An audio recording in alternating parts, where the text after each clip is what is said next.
വീട്ടിലേക്ക് കൊണ്ടുവരുമ്പോ ഏത് മനസ്സും വിതമ്പും, ഏത് കരളും അലിയും. പക്ഷെ ആലോചിച്ചിട്ടുണ്ടോ, പള്ളിക്കാട്ടിലേക്ക് മറ്റുള്ളവരുടെ മയ്യത്ത് കൊണ്ടുപോകുമ്പോ ആലോചിച്ചിട്ടുണ്ടോ, നാളെ എന്റെ മയ്യത്ത് ഇതുപോലെ പള്ളിക്കാട്ടിലേക്ക് ചില ആളുകൾ ചുമന്നുകൊണ്ടുപോകും അല്ലെ? പള്ളിക്കാട്ടിലേക്ക് മയ്യത്ത് കൊണ്ടുപോകുമ്പോ ബറാ ഇബ്നു ആസിബ് റളിയല്ലാഹു അൻഹു പറയാണ്, ബറാ ഇബ്നു ആസിബ് റളിയല്ലാഹു അൻഹു പറയാണ്, മദീനത്തൊരു മനുഷ്യൻ മരിച്ചു, ഒരു സഹാബി. മദീനത്തൊരു സഹാബി മരിച്ചു. ഞങ്ങളെല്ലാവരും റസൂലുള്ളാഹി സ്വല്ലല്ലാഹു അലൈഹി വസല്ലമയുടെ കൂടെ ജനാസ പിന്തുടരുകയാണ്. പിൻ ഡ്രോപ്പ് സൈലൻസ് ആയിരുന്നു. ദിക്റില്ല, പ്രാർത്ഥനകളില്ല, ബഹളങ്ങളില്ല, സംസാരങ്ങളില്ല, മൗനമാണ് മയ്യത്തിന്റെ കൂടെ. അതാണ് പ്രവാചകന്റെ സുന്നത്ത്. ബറാ ഇബ്നു ആസിബ് റളിയല്ലാഹു അൻഹു റിപ്പോർട്ട് ചെയ്യുന്ന ഹദീസിൽ നമ്മൾ മനസ്സിലാക്കുകയാണെന്ത്, അവിടെ അദ്ദേഹം പറയാൻ, ഞങ്ങൾ ഒന്നും ഉരിയാടിയില്ല, ഞങ്ങളുടെ വാതിലിച്ചില്ല, ഞങ്ങളിൽ ഒരാളും വാതുറന്നില്ല. ആ മയ്യത്തിന്റെ കൂടെ ഘനീഭവിച്ച ദുഃഖവുമായി അഗാധമായ വേദനയുമായി ഞങ്ങൾ നടന്നു നീങ്ങുകയായിരുന്നു. മരണത്തെക്കുറിച്ചായിരുന്നു ഞങ്ങൾ ഓർത്തത്. അങ്ങനെ ഖബർസ്ഥാനിൽ എത്തിയപ്പോ ഖബർ കുഴിച്ച് പൂർത്തിയായിട്ടില്ല, ഖബറിന്റെ പണി പൂർത്തിയായിട്ടില്ല. അതുകൊണ്ട് നബി സല്ലല്ലാഹു അലൈഹി വസല്ലമ മയ്യത്ത് അവിടെ നിലത്തിറക്കി വെച്ചു. മയ്യത്ത് നിലത്തിറക്കി വെച്ചു. ആ മയ്യത്ത് നിലത്തിറക്കി വെച്ചിട്ട് നബി സല്ലല്ലാഹു അലൈഹി വസല്ലം അവിടെ ഇരുന്നു.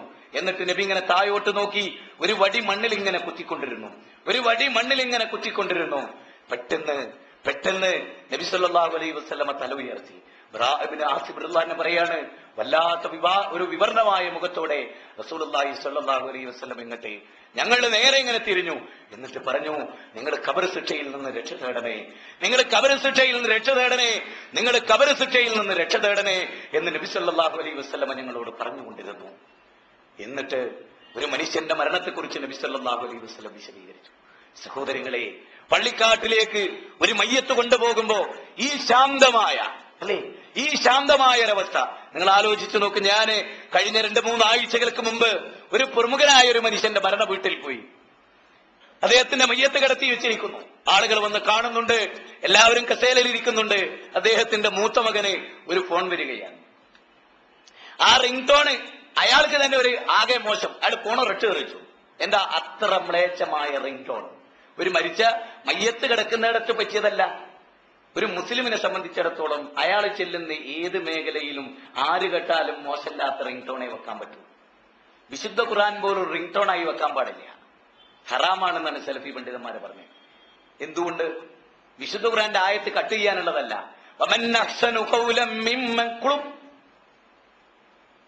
ആലോചിക്കുക, ജീവിതത്തെ ഗൗരവമായിട്ട് കാണുക. അള്ളാഹുവിന്റെ ആയത്ത് ഓതി കേട്ടാൽ മിണ്ടാതിരുന്ന് കേട്ടോളെന്നാ. അള്ളാന്റെ ആയത്ത് ഇങ്ങനെ കേട്ട് തുടങ്ങിയിട്ടേ ഉള്ളൂ. കുളു എന്നിട്ടോ എന്താ ഡേച്ചിന്റെ മോനെ എന്നെ എത്ര ദിവസമായി കാത്തിക്കുന്നു? അതുകൊണ്ട് പടച്ചോൻ ഓർത്തിട്ട് ഈ സാധനത്തിന് സാധാരണ ഒരു ശബ്ദമുണ്ട്, സാധാരണ ഒരു ലോക്കലി ശബ്ദത്തിന്റെ, അത് വെച്ചാൽ മതി. അത് വെച്ചാൽ മതി. ഖുർആൻ ആയത്ത് വേണ്ട, വേറെ സംഗീതവും വേണ്ട, വേറൊന്നും വേണ്ട. ഇപ്പതാ ഈ അടുത്ത കാലത്ത് ഒരുത്തന്റെ ഫോണിലെ റിംഗ് ടോൺ കേട്ടാ, ഫോൺ എടുക്കടാ, ഫോൺ എടുക്കടോ, ഫോൺ എടുക്കടോ. നാലാമത്തെ എന്താ അറിയോ? ഫോൺ എടുക്കടോ ഡേശിന്റെ മോനെ. അപ്പൊ എന്റെ ബാപ്പയാ ഫോൺ എടുക്കുന്നെങ്കിലോ? നമ്മുടെ യുവാക്കൾക്കൊക്കെ ഞാൻ പറയുന്നത് ഇതൊരു മനുഷ്യക്കോലേ ഉള്ളൂ. അതായത് ആധുനിക മനുഷ്യനെ പറ്റി പറയാ, മൃഗത്തിന്റെ സ്വഭാവവും മനുഷ്യന്റെ കോലവും. അങ്ങനെയുള്ള കുറെ ആളുകൾ ജീവിക്കുന്ന ഒരു ലോകത്താണ് നമ്മൾ ജീവിക്കുന്നത്. എന്ത് എഞ്ചിനീയറും എന്ത് ഡോക്ടറും ആയിട്ട് എന്താ കാര്യം? ലോകത്ത് ഭൗതിക വിദ്യാഭ്യാസത്തിന് വേണ്ടി നെട്ടോട്ടോടുക, MBA കോഴ്സിന് ചേർത്താൻ, മറ്റ് മനുഷ്യനാക്കാൻ നോക്കി, എല്ലാവരും മനുഷ്യന്മാരുണ്ടാക്കാൻ നോക്കി. ഇന്നത്തെ ആധുനിക വിദ്യാഭ്യാസം കൊണ്ട് ഒരു നല്ല ക്വാളിറ്റി ഉള്ള ഒരുത്തനെ ഇന്നത്തെ വിദ്യാഭ്യാസം കൊണ്ട് നിങ്ങൾക്ക് കാണിച്ചു തരാൻ പറ്റുമോ? മനുഷ്യ സമൂഹത്തിന് ഉപകരിക്കുന്ന ഒരു സാംസ്കാരിക നായകനെ പടക്കാൻ ഇന്നത്തെ വിദ്യാഭ്യാസ രീതിക്ക് സാധിച്ചിട്ടുണ്ടോ? എല്ലാവരും അതിന്റെ പിന്നാലെയല്ലേ? എല്ലാവരും അതിന്റെ പിന്നാലെയാണ്. ഒരു അറബി കോളേജ് കൊണ്ട് ഒരാളെ ചേർക്കണമെങ്കിലോ ഓനെ തീരെ മാർക്കില്ലാണ്ടിരിക്കണം. തീരെ മാർക്കില്ലാത്തവനെ അഭയം പ്രാപിക്കാനുള്ള കേന്ദ്രമാണ് അറബി കോളേജ്. അല്ലേ? അല്ലേ? നിങ്ങൾ ചിന്തിക്ക്. ഞാൻ ചോദിക്കട്ടെ, 510 മാർക്ക് കിട്ടിയ ആരെ കൊണ്ടുപോയി ചേർത്തിട്ടുണ്ട്? 15 റാങ്ക് കിട്ടിയ ഒരു മകനെ അറബി കോളേജ് കൊണ്ടുപോയി ചേർത്ത വാപ്പാനെ ഞാൻ കണ്ടിട്ടുണ്ട്. മുജാഹിദ് കുടുംബത്തിൽ 15 റാങ്ക് കിട്ടിയ മകനെ. മനസ്സിലായോ? 4 മക്കളില് 2 ഡോക്ടറും 2 എഞ്ചിനീയറും ആകുക. ബാപ്പാന്റെ മയ്യത്ത് നിസ്കരിക്കാൻ മൊയ്ലിയാർക്ക് കൂലി കൊടുക്കേണ്ടി വരിക. ബാപ്പ മോനെ എഞ്ചിനീയർ ആക്കി ഡോക്ടറാക്കി മയ്യത്ത് നിസ്കരിക്കാൻ പഠിപ്പിച്ചില്ല. അല്ലേ? ഏത് ഡോക്ടറും ഏത് എഞ്ചിനീയറും ഏത് കളക്ടറും വന്ന് കേൾക്കുന്ന ഒരേ ഒരു ജ്ഞാനിയെ ലോകത്തുള്ളൂ, അത് പള്ളി മെമ്പറിലെ ഖതീബാണ്, ഉസ്താദുമാരാണ്. അവരെ യോഗ്യത ലോകത്ത് ആർക്കില്ല. പരിശുദ്ധ ഹറമിലെ ഇമാമുമാരുടെ പിന്നിൽ 52 അറബ് രാജ്യങ്ങളുടെ ഭരണാധികാരികൾ അംബാസിഡർമാർ, കമാൻഡർമാർ, ലോകത്തിലെ ഏറ്റവും സമുന്നതന്മാരായ രാഷ്ട്രതന്ത്രജ്ഞന്മാർ, ശാസ്ത്രകാരന്മാർ, കോടീശ്വരന്മാർ, ബ്രൂണോ സുൽത്താൻമാർ, ഖുർആൻ പഠിച്ച് മനപ്പാടമുള്ള ഹാഫിദുകളുടെ പിന്നിൽ നിസ്കരിച്ച് അവരെ മൊഴിമുത്ത് കാത്തിരിക്കണം. അവരോട് യോഗ്യതയുള്ള വേറെ ആരുമില്ല. അതുകൊണ്ട് സ്വന്തം മക്കളെ അറബി കോളേജ് പഠിപ്പിക്കുന്നതിനേക്കാളും ഉന്നതമായ ഒരു വിദ്യാഭ്യാസവും ഭൂമുഖത്തില്ല. അതെന്താ? 4 മക്കളിൽ 2 എഞ്ചിനീയർ, 1 ഡോക്ടർ. ഒരു മോനോ മാർക്ക് വളരെ കുറവായതുകൊണ്ട് മൊയ്ലിയാര്. അപ്പൊ ബാപ്പ മരിച്ച് എഞ്ചിനീയറായ 2 ഡോക്ടറായ 3 വന്നിട്ട് എടാ ഇജ്ജി മയ്യത്ത് നിസ്കരിക്കിട്ടോ. ബാപ്പാന്റെ മയ്യത്ത് നിസ്കരിക്കാൻ യോഗ്യൻ മൊയ്ലിയാര്. എങ്കിൽ ആ മൊയ്ലിയാര് മതി. സ്വന്തം ബാപ്പ തീറ്റിപ്പോറ്റി ആളാക്കി വളർത്തിയിട്ട് എഞ്ചിനീയറും ഡോക്ടറും ആക്കാൻ ബാപ്പ കോടിക്കണക്കിന് റുപ്യ മുടക്കിയിട്ടുണ്ട്. മൊയ്ലിയാരാക്കാനോ ഒന്നും മുടക്കിയിട്ടില്ല. എന്നാലും ആ മോനെ ഉപകരിച്ചിട്ടുള്ളൂ. അതുകൊണ്ട് നന്നായിട്ട് ആലോചിച്ചോളി. മൊയ്ലിയാപ്പണി മോശമുള്ള ഏർപ്പാടല്ല. പക്ഷെ മൊയ്ലിയാപ്പണി മോശമായി കാണുകയും മൊയ്ലിയാക്കന്മാർ എന്നെ മോശമെന്ന് സ്വയം വിചാരിക്കുകയും ചെയ്ത് അതുകൊണ്ട് രക്ഷയില്ല. ഖൈറുക്കും മൻ, ഇപ്പൊ പള്ളിയിൽ നിൽക്കുന്ന ഒരാളോട് ചോദിക്കുക നിങ്ങൾക്ക് എന്താ പണി? ഞാൻ പള്ളിയിലാണ് നിൽക്കുന്നതെന്ന് പറയാൻ വല്ലാത്തൊരു മോശം. ഞാൻ പള്ളിയിലാണ് നിൽക്കുന്നതെന്ന് പറയാൻ വല്ലാത്തൊരു മോശം. ഖൈറുക്കും മൻ തഅല്ലമൽ ഖുർആന വഅല്ലമഹു. ഉസ്മാൻ ഇബ്നു അഫ്ഫാൻ റളിയല്ലാഹു പറഞ്ഞ ഖുർആൻ പഠിക്കുകയും അത് പഠിപ്പിക്കുന്നവനേക്കാൾ ഉത്തമനായ ആരുണ്ട്? അതിനോടും ശ്രേഷ്ഠമായ ഒരു പണി ഭൂമുഖത്തില്ല. അതുകൊണ്ട് തന്നെ നിങ്ങൾ ആലോചിച്ച് നോക്കും, ഒരു നാട്ടിൽ എന്തെങ്കിലും ഒരു പ്രശ്നം ഉണ്ടായാൽ ആദ്യം വിളിച്ചിപ്പോ ഒരു തലാഖ്, അല്ലെങ്കിൽ ഒരു വിവാഹ പ്രശ്നം, അല്ലെങ്കിൽ വേറെ എന്തെങ്കിലും ഒരു കുടുംബ പ്രശ്നം, എന്തെങ്കിലും ഒരു അനന്തരാവകാശ സ്വത്ത് പ്രശ്നം, ആരെങ്കിലും ഡോക്ടറെ എന്ന് വിളിക്കാറുണ്ടോ? എഞ്ചിനീയറെ വിളിക്കാറുണ്ടോ? ഇല്ല. വീടിന്റെ പ്ലാനിന് എഞ്ചിനീയറെ വിളിക്കും. ഈ വക കാര്യങ്ങൾക്കൊക്കെ വിളിക്കുന്നത് മൗലവിമാരെയും പണ്ഡിതന്മാരെയുമാണ്. അതിനുള്ള അവകാശം ഈ സമൂഹം വകവെച്ചു കൊടുത്ത അവർക്കാണ്. അപ്പൊ സമൂഹത്തിന്റെ ബാലൻസ് നിലനിൽക്കുന്നത് പണ്ഡിതന്മാരുള്ളത് കൊണ്ടാണ്. അതുകൊണ്ട് അതിനെ മോശമായി, അതൊരു 2ാം നമ്പർ ഏർപ്പാടായി, അതൊരു തരംതാമ ഏർപ്പാടായി. ഓരോടൊക്കെ എന്തു ആകാം. ചില നാട്ടിലെ പള്ളി പ്രസിഡന്റുമാരൊക്കെ അവരെക്കാൾ പ്രായമുള്ള പള്ളിയിലെ മുഅദ്ദിനായിരിക്കും. അങ്ങോട്ട് ചിലപ്പോ ബാപ്പാന്റെ പ്രായം ഉണ്ടാവും. മനസ്സിലായില്ലേ? എന്താ? അതൊരു താമ ഏർപ്പാടാണ്. നമ്മളടുത്തേക്കൊന്നും ഇവരെത്തൂല എന്ന ധാരണ. അത് ഞാൻ സാന്ദർഭികമായി പറയാണ്. അത്തരം ഒരു അധമത്തെ ചിന്ത നമ്മൾ എത്തും. അപ്പൊ ജീവിതത്തിൽ ബാപ്പാന്റെ മയ്യത്ത് നിസ്കരിക്കാൻ യോഗ്യതയുള്ള മക്കളെ ഉണ്ടാക്കിയിട്ടുണ്ട് നമ്മൾ മരിച്ചാൽ നമ്മുടെ മയ്യത്ത് നിസ്കരിക്കാൻ യോഗ്യരായ മക്കൾ ഉണ്ടായിട്ടുണ്ടോ? അതില്ല. ഇനി ഇതിലൊക്കെ ഒരു അത്ഭുതകരമായി എനിക്ക് തോന്നിയിട്ടുള്ള കാര്യം, ജനിച്ചാ മരിക്കുന്ന ഉറപ്പാ, അല്ലേ? ജനിച്ചാ മരിക്കുന്ന ഉറപ്പാണ്. ആ ഉറപ്പുള്ള കാര്യത്തിൽപ്പെട്ട മയ്യത്ത് നിസ്കരിക്കാൻ എന്തേ ആളുകൾ പഠിക്കാത്തത്? അതാണ് ആളുകൾക്ക് തീരെ അറിയാത്തത്. ഒരു സ്ഥലത്ത് മരിച്ചാൽ, ബാപ്പ മരിച്ചാൽ ആദ്യം എനിക്ക് ഒരുപാട് ഫോണ് വരും, ബാപ്പ മരിച്ചിട്ട് മയ്യത്ത് എങ്ങനെ നിസ്കരിക്കേണ്ടത്? ആലോചിക്കണേ നിങ്ങള്. എന്റെ അഭിപ്രായം, ഇങ്ങനെ ഒരു റമദാനിൽ മയ്യത്ത് നിസ്കാരം എങ്ങനെയെന്ന് പഠിപ്പിക്കണമാ. മയ്യത്ത് നിസ്കാരം പ്രാക്ടിക്കലായിട്ട് എങ്ങനെ മയ്യത്ത് നിസ്കരിക്കണം, എങ്ങനെ കുളിപ്പിക്കണം, ഈ വക കാര്യങ്ങളൊക്കെ. ഞാൻ ഈ വിഷയത്തിൽ അത് ഉദ്ദേശിച്ചിട്ടില്ല. ഈ വിഷയത്തിൽ നമ്മൾ മരിച്ചാലുള്ള നമ്മുടെ അവസ്ഥ എന്തായിരിക്കും, അള്ളാഹുവിനെ കണ്ടുമുട്ടുമെന്നുള്ളത് മാത്രമേ ഞാൻ ഈ വിഷയത്തിൽ ഉദ്ദേശിച്ചത്. അവിടെ നമ്മൾ ആലോചിക്കുക. നമ്മുടെ മൊബൈലിലെ സംഗീതത്തെ പറ്റി പറഞ്ഞുകൊണ്ടാണ് ഞാൻ തുടങ്ങിയത്. സംഗീതം വളരെ ഗൗരവമായി ഇന്നത്തെ മുസ്ലിങ്ങൾ ആലോചിക്കേണ്ട ഒരു കാര്യമാണ്.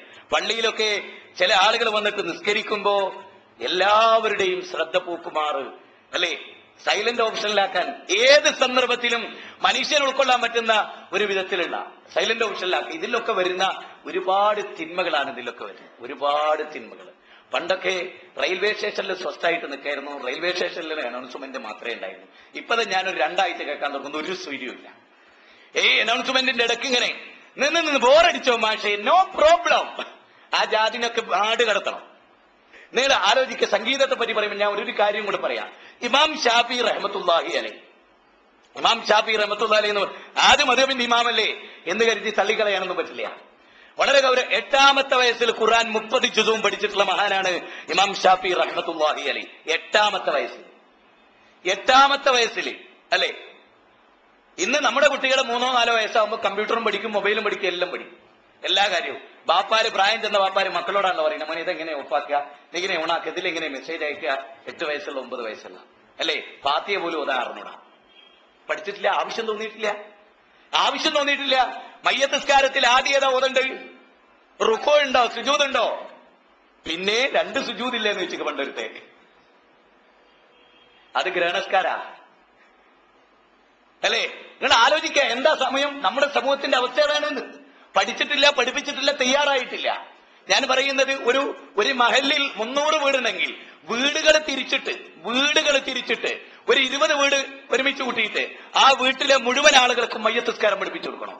ബാപ്പ മരിച്ചാൽ മോനെ ഇങ്ങനെ മയ്യത്ത് നിസ്കരിക്കാന്ന് ചോദിച്ചിട്ട് ബാപ്പാനെ മരിപ്പിച്ചെടുത്തിട്ട് മയ്യത്ത് നിസ്കരിച്ച് പഠിപ്പിക്കാം. യാതൊരു ഇതും വേണ്ട, അതില് മടി വേണ്ട. മരണം ഉറപ്പാണ്. എല്ലാരും മരിക്കും, എല്ലാരും മരിച്ചു പിരിയും. നിശ്ചയമായും മരണം നമ്മളോട് വന്നു ചേരും, അല്ലേ? ഖുല്ലിന്നൽ മൗതല്ലദീ തഫിറൂന മിൻഹു ഫഇന്നഹു മുലാഖീകും സുമ്മ തുറദ്ദൂന ഇലാ ആലിമിൽ ഗൈബി വശ്ശഹാദ ഫയുനബ്ബികും ബിമാ കുൻതും തഅമലൂൻ. സൂറത്ത് ജുമയിലെ 8-ാമത്തെ വചന. എന്താ വചനത്ത് പറയുന്നത്? ഏതൊരു മരണത്തെ പേടിച്ചുകൊണ്ടാണോ നിങ്ങൾ ഓടുന്നത്, ആ മരണം നിങ്ങളെ കണ്ടുമുട്ടുക തന്നെ ചെയ്യും. എന്നിട്ട് ദൃശ്യാദൃശ്യങ്ങൾ അറിയുന്ന ലോകൈക നാഥന്റെ മുമ്പിൽ നമ്മൾ ചെന്ന് നിൽക്കേണ്ടി വരും എന്ന വസ്തുത നമ്മൾ ഗൗരവമായി ആലോചിക്കേണ്ടതുണ്ട്. അങ്ങനെ അള്ളാഹുവിന്റെ മുമ്പിൽ ചെന്ന് നിൽക്കേണ്ട ഒരു ദിവസത്തെക്കുറിച്ച് ഗൗരവമായി ആലോചിക്കുന്നവർ, ഇമാം ഷാഫി റഹ്മത്തുള്ളാഹി അലൈഹി 8-ാമത്തെ വയസ്സിൽ ഖുർആൻ 30 ജുസും മനഃപ്പാഠമാക്കി.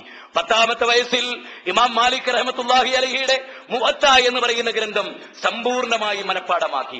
A to Z, 1-ാമത്തെ പേജ് മുതൽ അവസാനത്തെ പേജ് വരെ.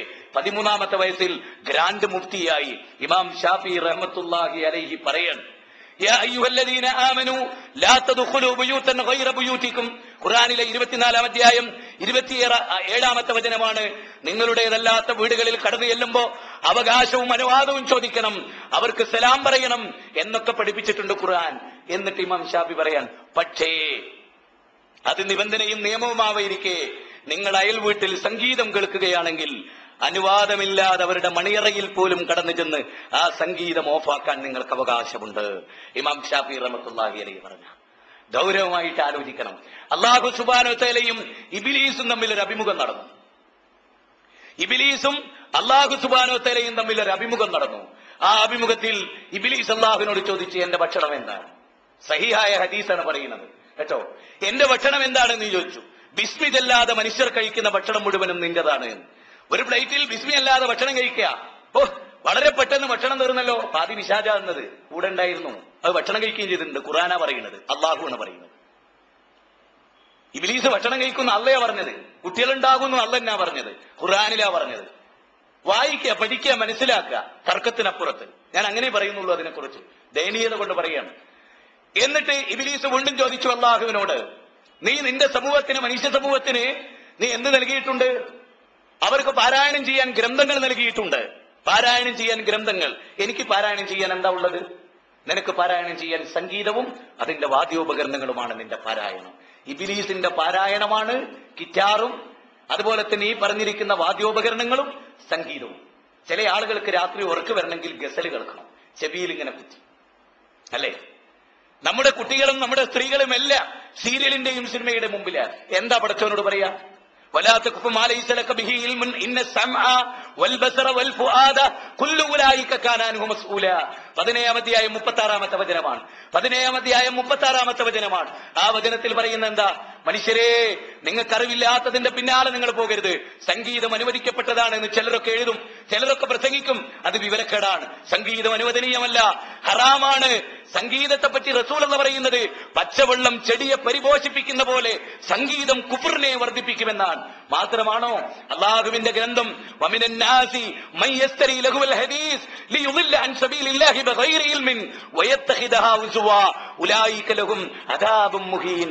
വിശുദ്ധ ഖുർആനിലെ 31-ാം അധ്യായം സൂറത്തുൽ ലുഖ്മാൻ 6-ാമത്തെ വചനമാണ്. മനുഷ്യർക്കിടയിൽ ചില ആളുകളുണ്ട്, മനുഷ്യർക്കിടയിൽ ചില ആളുകളുണ്ട് വിനോദ വാർത്തകളെ വിലക്ക് വാങ്ങുന്ന ആളുകൾ, വിനോദ വാർത്തകളെ വിലക്ക് വാങ്ങുന്ന ആളുകൾ.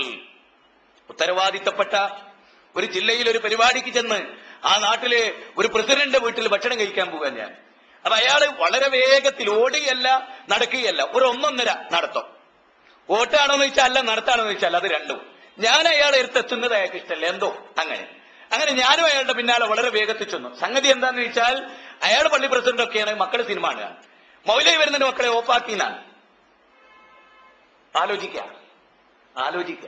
അല്ലാഹു സുബ്ഹാനഹു വ തആല പള്ളി പ്രസിഡന്റിനെയും സെക്രട്ടറിയെയും തെരഞ്ഞെടുക്കുമ്പോ ശ്രദ്ധിക്കാൻ ചില കാര്യങ്ങൾ പറഞ്ഞിട്ടുണ്ട്. അതായത് അള്ള പറയാണ്, ഈ പള്ളി പ്രസിഡന്റിനെയും സെക്രട്ടറിയെയും തെരഞ്ഞെടുക്കുമ്പോ നമ്മുടെ ബൈലോ നോക്കിയും നമ്മുടെ ഭരണഘടന നോക്കിയല്ല തെരഞ്ഞെടുക്കേണ്ടത്. നമ്മുടെ ഭരണഘടന ഏതാ?